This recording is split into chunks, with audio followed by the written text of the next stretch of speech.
Good evening and welcome to the PoliticIt podcast. Tonight we're actually broadcasting live on Facebook. We got Jason Preston here and the great Roger Stone. And it's a pleasure to have both of you guys in here. I think we're going to have a fun time. You know, I was looking at Twitter just before here, and you know, one of our esteemed members of the press tweeted out something about you hating Mormons, and I just thought you haven't hated on me yet. That's really disturbing because of course it's baseless. Raw Story, which is some crazy left-wing website, said I have a long history of criticizing the Church of Latter-day Saints, when in fact one of the great highlights of my life was actually meeting former Agriculture Secretary Ezra Taft Benson when I was working for Richard Nixon in 1968. John Huntsman Sr., the longtime Republican National Committee man from Utah, a very close friend of Richard Nixon's, was also a friend of mine, treated me very well when I was a 19-year-old working for Richard Nixon, later during Ronald Reagan's campaigns. I've worked for 3 American presidents. This is a baseless smear. Let me explain why. Jason Preston is over the target. He's running for Congress. I'm here to help him because he's a patriot, because he stands up against tyranny. And the rhinos smell it. So you have this non-journalist, some guy named Schott, who proudly wears a Communist Party t-shirt. He's not a journalist, folks. He's a distortionist. And in this case, he's a liar. I'm a born-again Christian. I hate no one, and there is no history. Where are the citations? Where's the beef, as they say? It's a smear. But it kind of goes with the territory. John, I've worked for 3 Republican presidents, actually 4. Obviously, Richard Nixon, 3 campaigns for Ronald Reagan, 1976 when he challenged Gerald Ford, 1980, 1984. Then, of course, for that great American patriot, Bob Dole, one of the greatest men of the century, in my opinion, would have been a great president, was a great senator, truly a great American. And, of course, Donald Trump. Now, you always read that Roger Stone, a self-described dirty trickster. No, I've never described myself that way. Democrats I have beaten in elections describe me that way, but I have never described myself that way. I'll do anything necessary to elect my candidate within the bounds of the truth and the law. Yeah, politics ain't beanbag. You know, it's a rough and tumble business, and you got to give as good as you get, but I've never done anything illegal to elect anybody. And I was, as you know, targeted in the Mueller witch hunt. 29 FBI agents stormed my home at 6 o'clock in the morning, scared my dogs and my wife half to death. My wife is hearing impaired, so she woke up looking down the barrel of 2 fully automatic M4 assault weapons, not knowing whether it was a home invasion or what had transpired. I had no valid passport. I was not a flight risk. That's proven by the fact that 3 hours later when I was arraigned, the government asked for no cash bond. So they never believed I was a flight risk. This was to pressure me into testifying falsely against Donald Trump, who's been a friend of mine for 42 years. And I refused. And this was a 2-year ordeal. It was horrific. I'm here today because I was redeemed in Jesus Christ. Because when I hit rock bottom, when I was depressed about the fact that I was being railroaded, that I wasn't going to get a fair trial, that my First, Fourth, and Sixth Amendment rights were just being violated, that I was being gagged. I couldn't even defend myself. I was being accused of being a Russian spy when there was no basis for that, or lying to Congress. Lying to Congress. Check Dr. Fauci on that one. That's right. This was a frame job. So, yes, I admit to being a libertine in my earlier days. And when I was younger, I did a lot of crazy things. But that was before I was redeemed in Christ. And today, I've kept faith with the Lord. And I believe I was saved from dying in a dank Georgia prison, framed by Robert Mueller and his thugs. And I'm back on the ramparts. So I'm here for Jason Preston. So what drew you to Jason? Well, first of all, recognize the problem in the country today is not crazy screwball leftist Democrats, John. The problem today are the gutless, feckless, weak-kneed, lily-livered, corrupt, white wine swilling, brie cheese eating, country club belonging, Volvo driving, establishment Republicans who are in politics to line their pockets in the pockets of their friends. They won't stand up for the U.S. Constitution. They won't stand up for the Republic. It's go along to get along. Now, I'm not going to name any names. I refuse. Mitt Romney. I'm not going to point fingers. Lindsey Graham. And in this case, John Curtis is just another of the same ilk. They stand for nothing.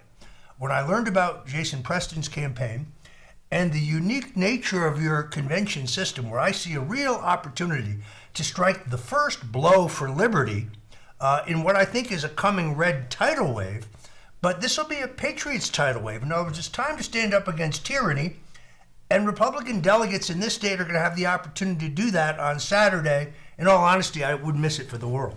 That's great. And how are you feeling now? I mean, ecstatic. Especially from someone who's not a politician, never wanted to be a politician, but just someone who sees what's at stake at this country, and who's got a father that has girls, that see we have leaders in our own state allowing men to go into our girls' locker rooms. You know, seeing a country where our borders are down, our elections are at question, the morality, the family's collapsing. I'm at a point where I have to wonder what kind of country my daughter who just got engaged, what kind of country are my grandkids going to grow up in? And nations fall. Nations fall. And to not see the writing on the wall in this country, from the currency, from the borders, to the elections, from the moral collapse of the people, The lockdowns. the lockdowns. I mean, freedom is on its knees. The Constitution is in trouble, and I believe that the answer isn't career politicians. So for a regular guy to stand up and start running, I'm not a millionaire, I'm not a politician, but to go from where I was to where I am sitting right here with, a senator and with Roger Stone. To me, I'm living. I think I'm probably still in shock of the situation I find myself in, but that's what's exciting. There is a wave. We're fed up with career politicians. We want regular people to stand up, farmers to leave their farms, regular people to stand up and say, you know what, we can go and serve for a couple of years, try to do our part to fight against the system that you have fought so much against, and then go back home and see if we can't save this country. And I firmly believe we can. Well, it's interesting to me, Roger, that you've come out to join this, and I've heard a lot of people say, well, Stone's in it for the money. There's and this is interesting. Well, you can check the Federal Election Commission reports. This man hasn't paid me a nickel. I'm here because I'm a believer. First time I have been to Utah, but anytime I do go to a state, I do some reading. And here's what I found. My hat's off to you, John, because you've had the courage to file legislation to stop the promulgation of this vile critical race theory to public school children. No, everything wrong with America is not because of white people. That's racist. It's also historically incorrect. We are the party of Lincoln. We're the party of civil rights. The Democrats talked about criminal justice reform and the fact that the laws passed by Joe Biden and Bill Clinton are responsible for the mass incarceration of more black people than any time in history. For the first time, nonviolent crime of possession of small amounts of drugs. People in those instances belong in drug treatment programs, not in prison. But they were sent there by Joe Biden, chairman of the Senate Judiciary Committee, who passed that vile legislation, and Bill Clinton, who signed it. And who is it who gave us criminal justice reform? President Donald Trump. In the First Step, the First Step Act and the Second Chance Act. Democrats talk about it. They milked the black community for votes for it for 30 years, but when Barack Obama has a majority in both houses, he does nothing. So my hat is off to you, John, for having the courage to carry that CRT bill, and it is only because you're a disgraceful rhino governor that we have not blocked the teaching of this vile, radical ideology to school children. It is as repugnant as telling kids there's more than one gender. And you don't need to decide what you are now, a little boy or a little girl, when they're in the first grade, when they're not old enough to even understand the concepts that are in it. That's not hateful. That's common sense. Yeah. So this is a true conservative. We just overrode the governor on his veto of our transgender sports bill. Yeah, I saw that. And it's a step in the right direction. But the fact that he's pushing it as the governor of what should be one of the most conservative states in the country, how do we end up here? That's what I find mind-blowing. Well, but a better question is, where do we go from here? Because it isn't over yet. In fact, because we believe in the Bible, we actually know how this comes out. Good does win in the end. What we don't know is what God's plan is. You want to make God laugh? Tell him about your plans.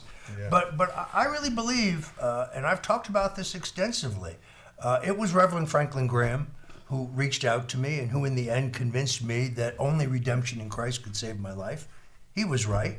I don't agree with him on vaccinations, by the way, but I still think he's a good man. I met Billy Graham twice in my life, thought he was one of the greatest men of the 20th century. But we're on a mission here to save this country. This is the last beacon of freedom in the world. And the Democrats are hell-bent on canceling the Constitution. And then you have shills like this guy Schott, who's not a journalist. He's a distortionist. He's a propagandist. He seems to be a little bit of a gadfly. But I only give interviews to legitimate journalists. I don't talk to freaks or nuts. So let me ask you about that, because a lot of people I talk to, their concern is we don't have just a problem with media here in Utah. We have a problem with media across the country that is clearly spinning false narratives, that is clearly seeking to divide the people against each other, putting race a part of every story, pushing collectivist ideas. How do we fight back? Because that is something that that is a huge issue, and it's, again, we're dealing with it with a reporter here, but it's not just a reporter here.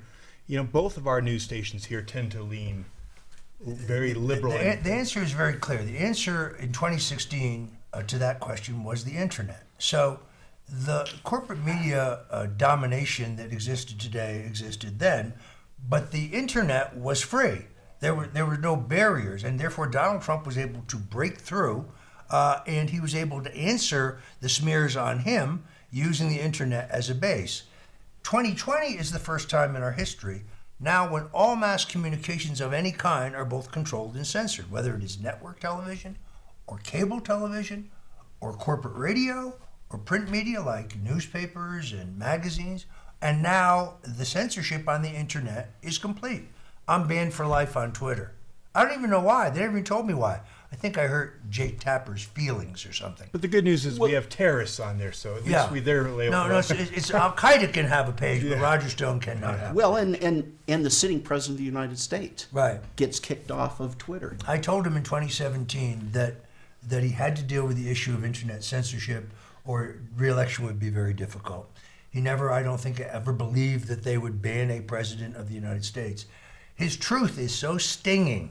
He is so succinct, and he gets under their skin in such an incredible way. And if I had $1 for every person who supports the president who told me, you've got to talk him into stop tweeting. No, his tweets were pungent and interesting. It's what got him elected.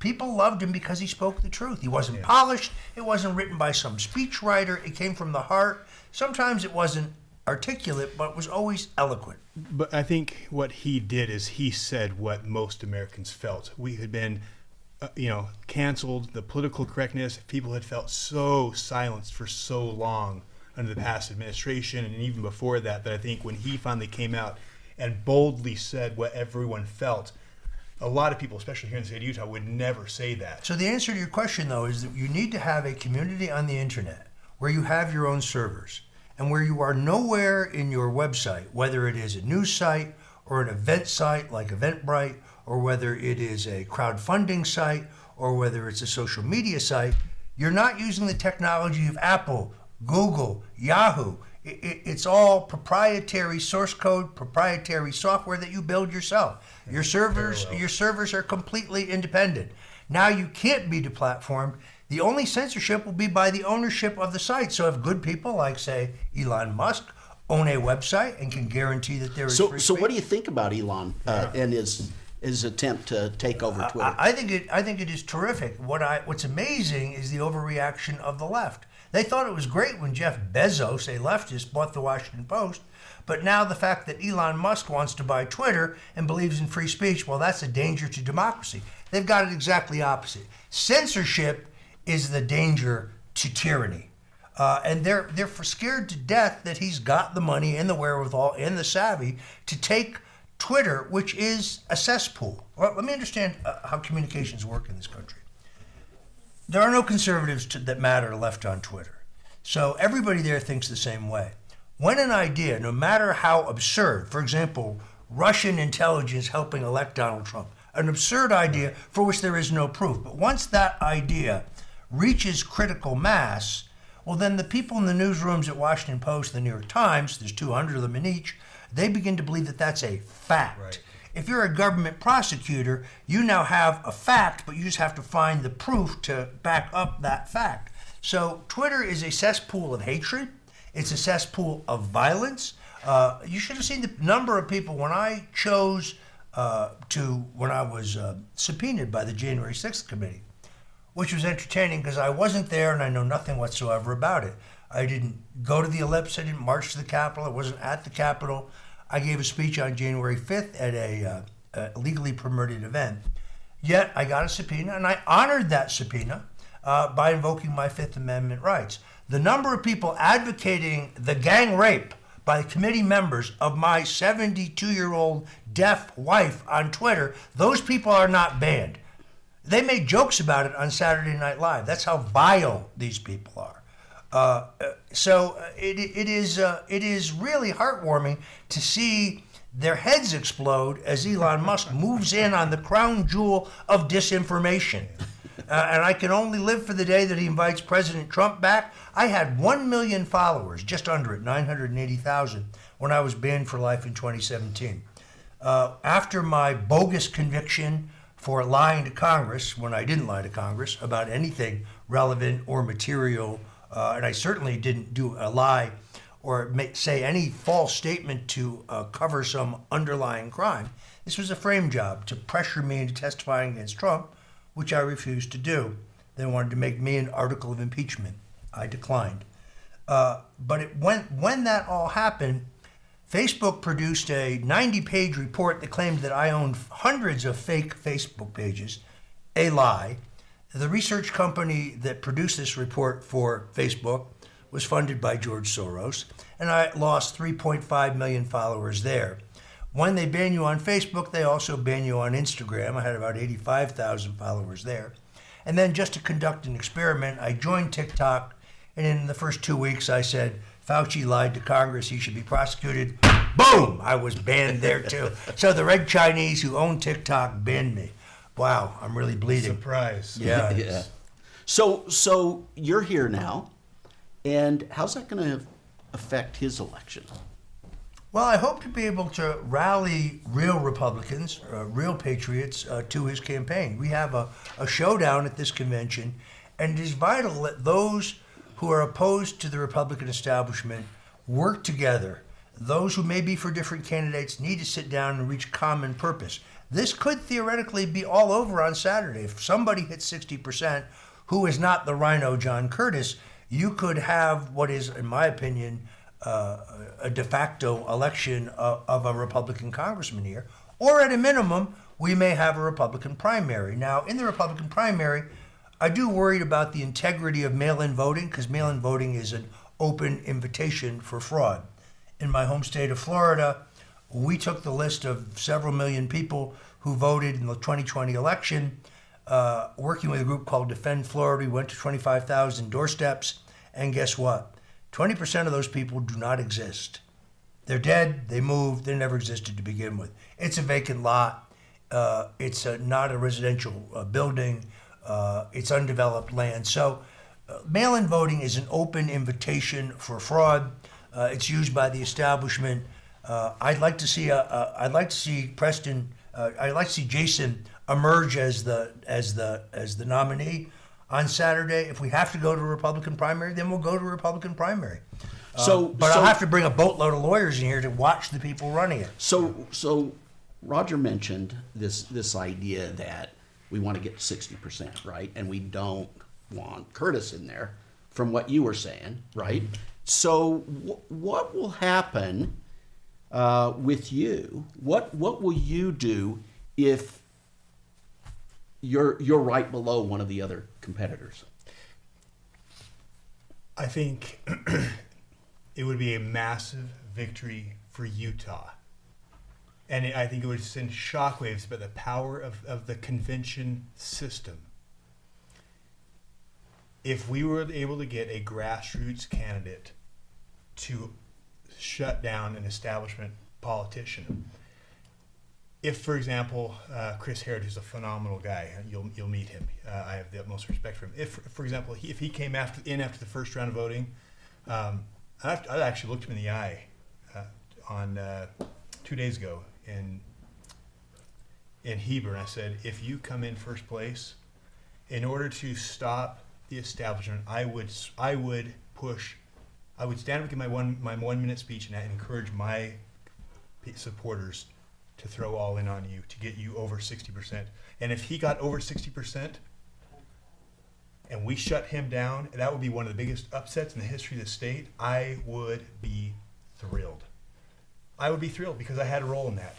And that is what's best for our country. And right now, what this country needs is it needs people who believe in freedom to go and stand up and fight and push back to this government. It's completely out of control. Now, you and if use we the had phrase, an upset like that, it would be epic. I would love to be part of that. You use the phrase a lot, we the people, right? Yeah. What does that mean to you? You know, some people say, "Oh, Jason, that's a political, just a fun statement, or you just use it for political." It is a political philosophy. I think outside of Scripture, we the people are the 3 most powerful words ever penned by the hand of men.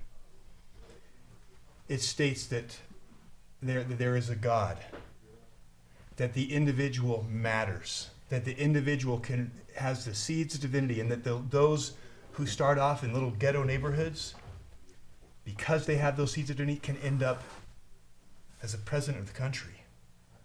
It states that not only does every individual matter, just because, regardless of race, color, skin, or gender, that we have a government that gets its authority from us, that is below us, that we are the masters of government, and that government has no power or authority we ourselves don't have.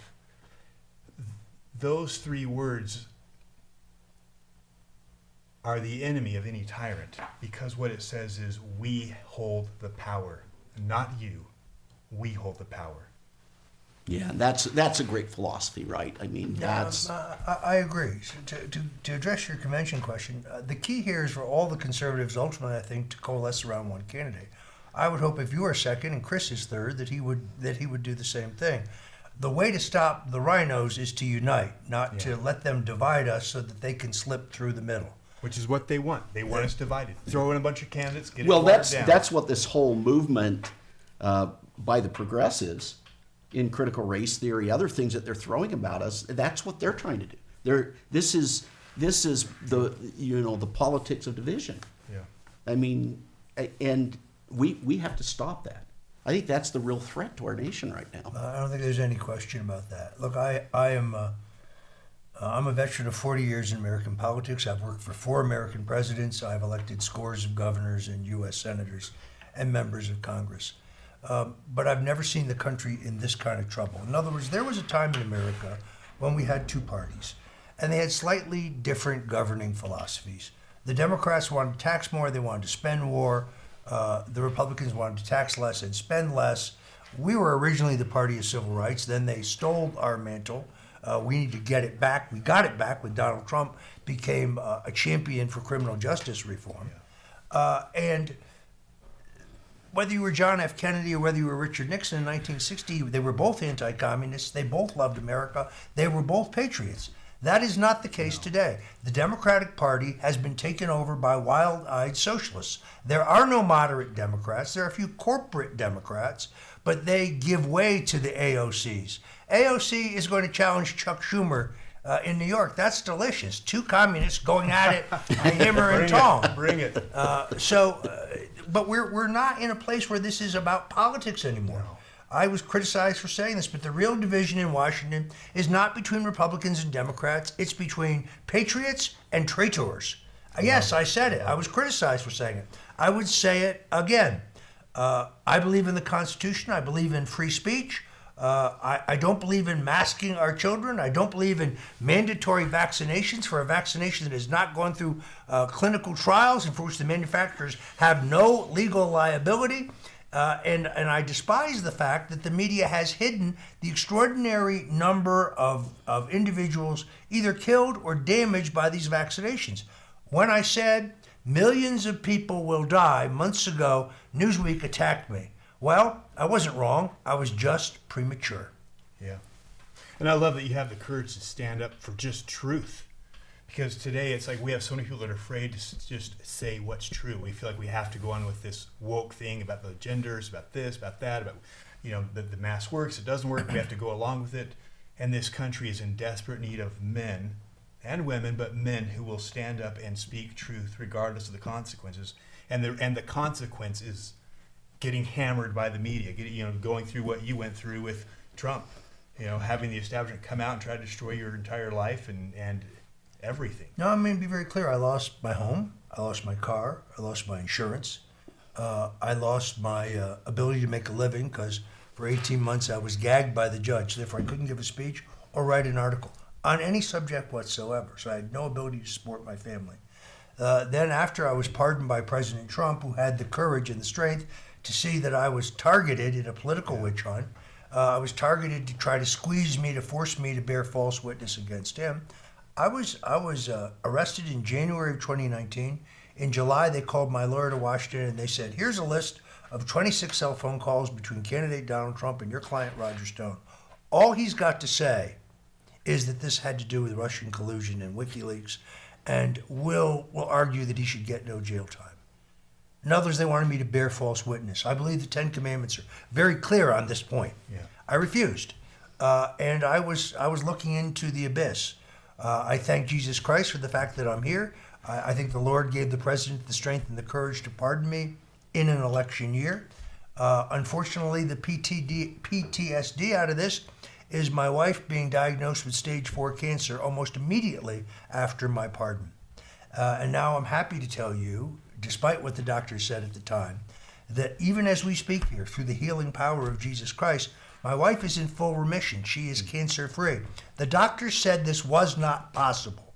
But with Jesus Christ, everything is possible. Even victory on Saturday is possible. We do battle for the Lord. That's good. And that plays right into the messages you've been putting out all across the state. I've been to a few of your rallies, and I noticed that people actually show up. And it's different people all the time. It's not just a crowd that likes you, that follows you around them. Well, I think that Jordan Peterson is actually, I think, very much such a powerful person in our day and age, because he teaches the message that's true. And the message, and it's a message we want to hear, is that the world is a mess. This country is a mess. And you are not helpless. You have a role to play. You can make it better. And that's the message of we the people, is that this is your country. The government belongs to you. And either the people in office hold the power or the people hold the power. And our message to the people is, guess what? You are not powerless. And when enough of us stand together, you look what we did during the Tea Party movement.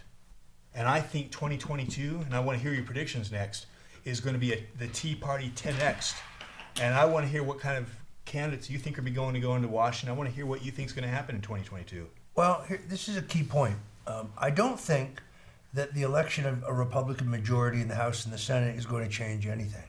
That's not enough. What you need to have is a subset of Republicans in both the House and the Senate.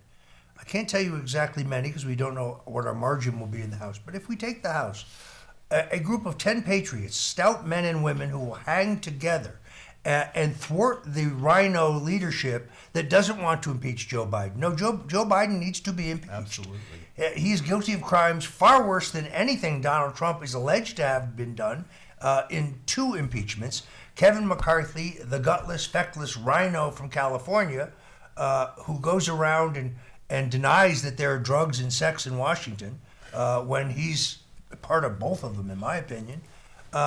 is not going to challenge the status quo. He's interested in power and money and prestige, but he's not going to challenge the status quo. In the Senate, Mitch McConnell, who's become very, very wealthy from his time in public office because of his wife's connections to the highest levels of the Red Chinese government, is not going to challenge the status quo, but just the election of 3 senators to join Mike Lee and Rand Paul in the Senate, and the election of 10, 12, 15 House members like Jason Preston, like Laura Loomer, like R.J. Majewski in Ohio. I could name many others. Yeah. That group can use their leverage to drive the caucus. It's very simple. Kevin, we're not voting for you for Speaker under any circumstances. You don't have a majority. You'll never have a majority for any of your cockamamie New World Order crap. So a small group of people can change the direction of Congress, change the direction of the country. Those who sit back and say, well, we're going to take both houses, everything's going to be great, McCarthy's already signaled he's not going to be great. He won't impeach Joe Biden. Biden needs to be removed. The corruption surrounding his son, which they told us was Russian disinformation, but we now know was the truth.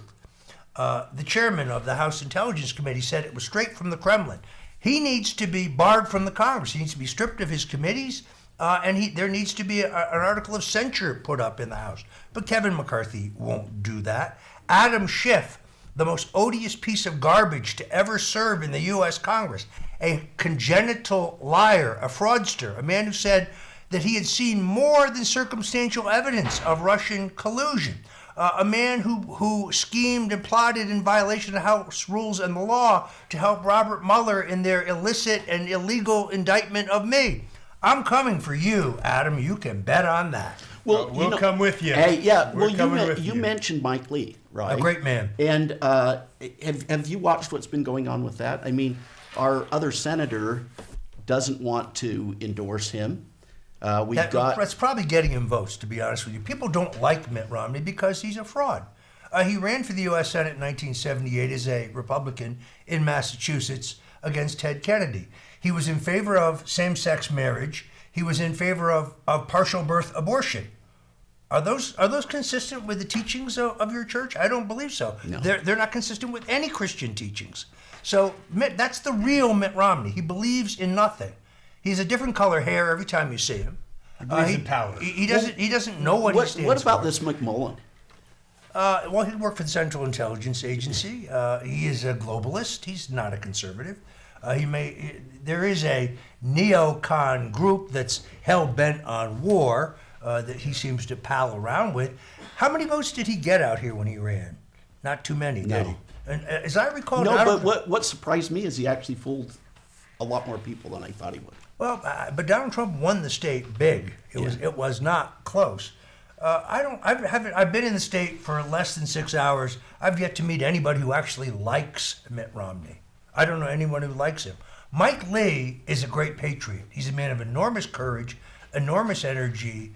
It is vital that he get reelected, and I don't think he's going to have any problem. And Frank, not having the endorsements of Mitt Romney is probably a huge plus for his campaign because people don't like Mitt Romney.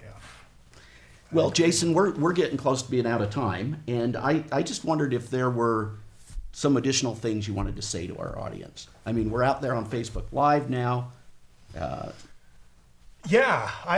just really want to emphasize we have the power as the people to fix this country. Roger Stone is not a politician, but he's an individual who sees a problem and he's willing to stand up and fight. I'm not a politician. I'm a regular guy that says, I see a problem. I'm not helpless. I'm going to stand up and fight for my children. You look at the delegates out there. These delegates here in Utah that are out there, they're incredible. They see the problems in this country. They know what happened in 2020. They see what's gone on with our borders. They see that this country is under siege. And they went from sitting home and complaining behind the TV screen and saying, I'm going to stand up and do something about it. HB 60, SB 2004 that got passed last year, bills that started from regular we the people. We're in the fight. We're showing up in the Capitol. We're fed up with what's happened, and we're going to take this state back, one individual at a time, not sit back and wait for our politicians. And that's what this year's about. That's what I'm excited about, is when we get through this, on the other side, the establishment better be terrified, because we're going to tell you what we're going to do. Those numbers at the Capitol at 500 people are going to turn to 5 and 10,000. And when the people realize how much power they hold, not just in this state, but across this country, that's when freedom comes back, is when we, the people, recognize who we are and why we're here. And I believe we will win. That, like you said, it's a battle of light and dark. This is not a left versus right, it's up versus down. And we will not lose. God bless you. And that's why you're here too. It is. It's like during the days of the Revolution. They said, ride to the sound of the guns. No, I'm not advocating violence. Sorry, shot. Got you on that one. What I'm saying is there's a fight here. That's why I'm here. There's an important fight on Saturday. I didn't get up at 4 o'clock this morning to fly to Salt Lake, just because I wanted to see your fabulous mountains. I came here because there's a fight for liberty on Saturday. There's a breakthrough opportunity to show the country what can be done right here in Utah. That's what I'm here. I like a good, solid political fight. I'm ready for the battle. You're amazing. Thank God bless you. We'll see you guys next week. Yes. Thank you. Thank you.